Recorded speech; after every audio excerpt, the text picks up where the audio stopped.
देख रहे हैं डीसीपी न्यूज। खबरों की दुनिया में आपका स्वागत है। मैं हूं फैज अहमद और आप देख रहे हैं डीसीपी न्यूज। आइए शुरुआत करते हैं आज की एक महत्वपूर्ण खबर से। अष्टम श्री शतचंडी महायज्ञ का हुआ समापन। कन्या भोज और विशाल भंडारे का भी किया गया आयोजन।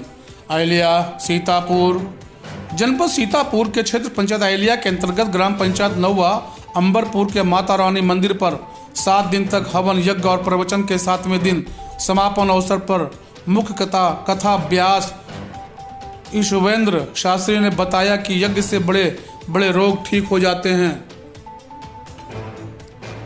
यदि किसी रोग की मृत्यु निकट है तो उसकी आयु क्षीण हो जाती है और वह मृत्यु के बिल्कुल निकट पहुंच चुका है तो भी हवी चिकित्सा द्वारा मृत की गोद से लौटाया जा सकता है और रोगी स्वस्थ होकर 100 वर्षों तक जीने योग्य हो सकता है। परंतु हवी चिकित्सा के साथ साथ शुद्ध वायु सेवन, सूर्य किरण स्नान, शुद्ध जल का प्रयोग आदि हो तो हवी चिकित्सा लाभदायक होती है।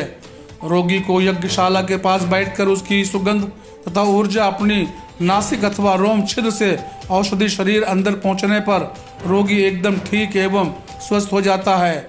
जिन लोगों के बच्चे नहीं होते वे लोग भी यज्ञ से पुत्र लाभ ले सकते हैं।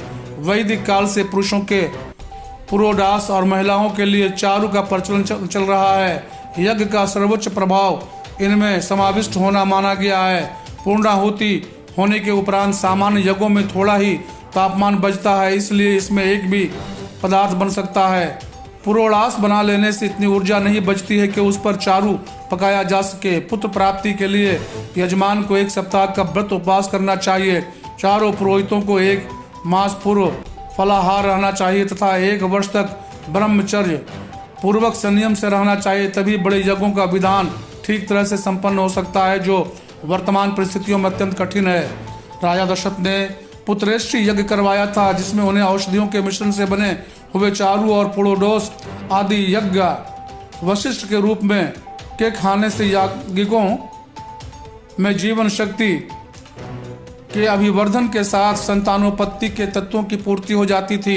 राजा दशरथ के पुत्रेष्टि यज्ञ शृंगी ऋषि ने कौशल्या आदि रानियों को साधारण चावल की खीर नहीं प्रयुक्त व उपयुक्त गुणों युक्त औषधियों द्वारा निर्मित चारु या खीर का आस्वादन कराया। इसीलिए उन माताओं राम लक्ष्मण जैसे वीर पराक्रमी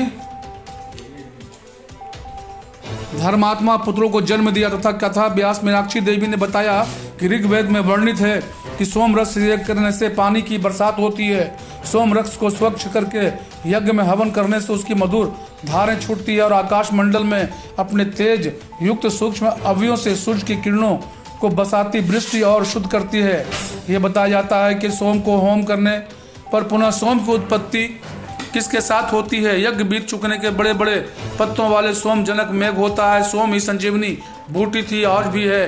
भूमि की नाभि पर्वतों में निवास को सोम धारण करता है तथा भगनी के तुल्य जल भूमियों की अभिव्याप्त करके उच्च भाव से सब ओर जाते हैं। तब सोम पत्थरों के साथ वास करता है, अर्थात यज्ञ मेघ बरसाता है और वह जल तथा सोम के पर्वतों में वर्षा कर औषधियों को उपजाता, क्योंकि सोम और जल को उत्पन्न करने वाला एक मेघ ही है, इसलिए सोम और जल का पिता मेघ को कहा गया। इसी प्रकार सोम पर्वत क्षेत्र में वर्षा ऋतु में पत्ते वाली बूटी के रूप में पत्थरों में रहता है, नाम से जाना जाता है। जो लोग इसका सेवन करते हैं वह वीर पराक्रमी धर्मात्मा होते हैं।